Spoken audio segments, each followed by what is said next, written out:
Hello everyone, জ্ঞানজ্যোতি coaching সেন্টারের পক্ষ থেকে তোমাদের সকলকে জানাই আরও একবার স্বাগত। আজকের ক্লাসে আলোচনার বিষয় হচ্ছে পরিবেশ বিদ্যা থেকে কিছু ইম্পর্টেন্ট এমসিকিউস নিয়ে। এখানে পার্ট 2 লেখা রয়েছে, তার কারণ পার্ট 1 হিসেবে কিন্তু তোমাদের সঙ্গে আগের ক্লাসে আলোচনা করেছি বেশ কিছু ইম্পর্টেন্ট এমসিকিউসগুলো নিয়ে। ঠিক আছে, তোমরা যারা গৌড়বঙ্গ বিশ্ববিদ্যালয়ের অধীনস্থ বিভিন্ন কলেজগুলিতে পড়াশোনা করছো, তোমাদের জন্য আজকের ক্লাসে ফার্স্ট সেমিস্টার যে পরিবেশ বিদ্যা রয়েছে সেখান থেকে কিছু ইম্পর্টেন্ট এমসিকিউসগুলো নিয়ে কিন্তু আলোচনা করব। ঠিক আছে, আচ্ছা, তবে আলোচনার বিষয় শুরু করার আগে তোমাদেরকে একটা ছোট্ট ইনফরমেশন দিয়ে রাখি। তোমরা যারা যারা ভাবছো আমাদের সঙ্গে অনলাইনে যুক্ত হবে, তারা স্ক্রিনে দুটি নাম্বার দেখতে পাচ্ছ, 7076398606 এবং 6295916282। এই নাম্বার দুটি হলো আমাদের জ্ঞানজ্যোতি কোচিং সেন্টারের অফিসিয়াল হেল্পলাইন নাম্বার। যে কোনো একটি নম্বরে যোগাযোগ করে আমাদের সঙ্গে যুক্ত হয়ে যেতে পারো। ঠিক আছে, এছাড়াও তোমাদেরকে কোর্স ডিটেলসটা একটু বলে রাখি যে আমাদের সঙ্গে যুক্ত হলে তোমরা কি কি সুযোগ সুবিধাগুলি পেয়ে যাচ্ছ। তোমরা পেয়ে যাচ্ছ প্রপার গাইডেন্স, তারপরে পেয়ে যাচ্ছ recorded classes, high quality notes, এর সাথে সাথে মোস্ট ইম্পর্টেন্ট যেটা রয়েছে 100% কমন সাজেশনসগুলো কিন্তু আমাদের সঙ্গে যুক্ত হলে তোমরা পেয়ে যাচ্ছ। ঠিক আছে, এর সাথে সাথে কি তোমাদের যে কোর্স ফিটা রয়েছে সেটা সম্পর্কে একটু বলে রাখি। দেখো, মেজর স্টুডেন্টসদের জন্য যে কোর্স ফিটা রয়েছে সেটা রয়েছে 1299 এবং মাইনর স্টুডেন্টসদের জন্য যেই কোর্স ফিটা রয়েছে সেটা রয়েছে 699। ঠিক আছে, এটাই ছিল মূল যে কন্ট্যাক্ট নাম্বার এবং কোর্স ফি নিয়ে ইনফরমেশনের বিষয়। এবার সরাসরি আজকের আলোচনার বিষয় শুরু করছি। প্রথমেই বলেছি কিছু গুরুত্বপূর্ণ এমসিকিউসগুলো নিয়ে কিন্তু আলোচনা করব।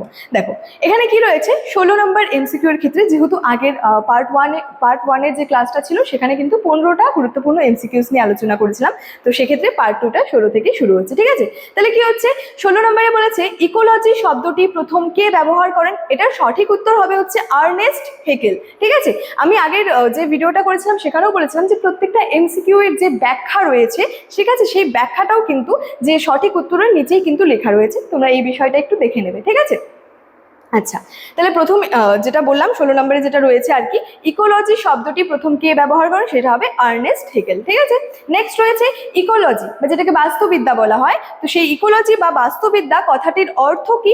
অ্যান্সার হবে যে জীবের বাসস্থান সংক্রান্ত যে বিদ্যা সেটাকেই বলা হচ্ছে আর কি বাস্তুবিদ্যা, বা বাস্তুবিদ্যার কথাটির অর্থই কিন্তু জীবের বাসস্থান সংক্রান্ত বিদ্যা। নেক্সট রয়েছে পরিবেশগত অধ্যয়নের পরিধি সম্প্রসারণের মূল কারণ কি ছিল।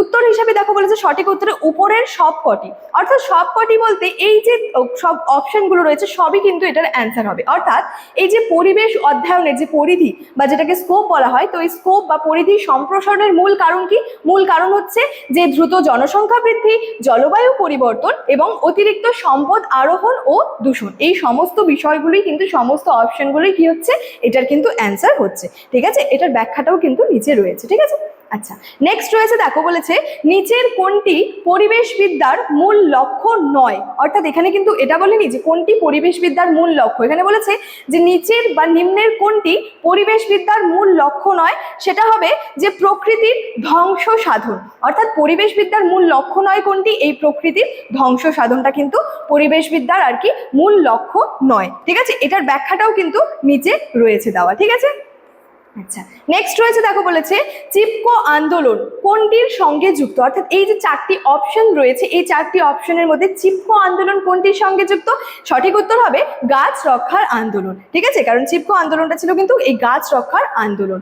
নেক্সট রয়েছে আপিকো আন্দোলন যে ভারতের কোন রাজ্যে সংগঠিত হয়েছিল? সঠিক উত্তর হবে কর্ণাটক। ঠিক আছে, আচ্ছা, নেক্সট রয়েছে নর্মদা বাঁচাও আন্দোলন এর প্রধান নেত্রী কে ছিলেন? সঠিক উত্তর হবে হচ্ছে মেধা পাটেকর। এই মেধা পাটেকর ছিলেন কিন্তু নর্মদা বাঁচাও আন্দোলনের প্রধান নেত্রী। তার সাথে সাথে আরো পরবর্তী এমসিকিউ কি রয়েছে, পরিবেশগত শিক্ষা মূলত কি ধরনের শিক্ষা? এই যে পরিবেশ শিক্ষাটা বা পরিবেশগত যে শিক্ষাটা রয়েছে, এটা মূলত কি ধরনের শিক্ষা? এটা মূলত হচ্ছে জীবনব্যাপী শিক্ষা। ঠিক আছে, এটাই হচ্ছে এটার সঠিক উত্তর।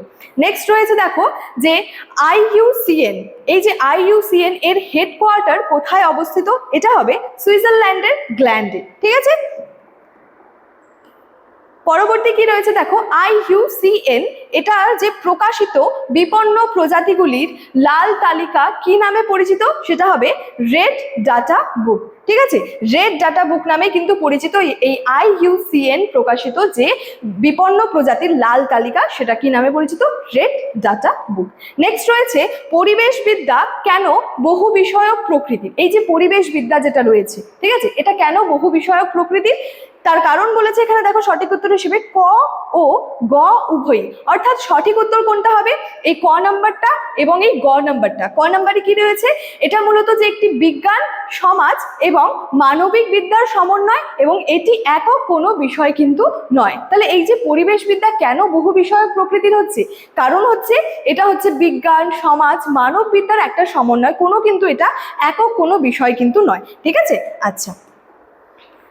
নেক্সট রয়েছে পরিবেশ বিজ্ঞানে জীববিদ্যার ভূমিকা কি।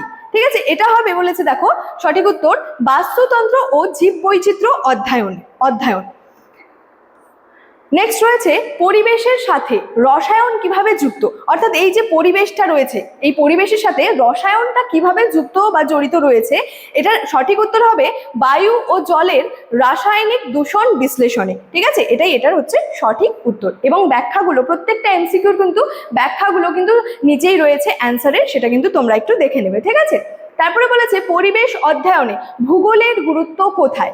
এই যে পরিবেশ অধ্যয়নের ক্ষেত্রে ভূগোলের কতটা গুরুত্ব রয়েছে বা কোথায় এই গুরুত্বটা রয়েছে সেটা বলেছে। সঠিক উত্তর হবে পৃথিবীর ভূপ্রকৃতি ও সম্পদের বন্টন বুঝতে কিন্তু পরিবেশ অধ্যয়নের ক্ষেত্রে আমরা কি দেখতে পাবো, ভূগোলের একটা কিন্তু যে ভূমিকা বা গুরুত্ব কিন্তু আমরা দেখতে পাবো। ঠিক আছে, তো এই ছিল কিন্তু তোমাদের বাকি কিছু ইম্পর্টেন্ট এমসিকিউ সংক্রান্ত আলোচনার বিষয়। ঠিক আছে, লাস্টে আরেকটা ছোট্ট ইনফরমেশন আর কি দিয়ে রাখি।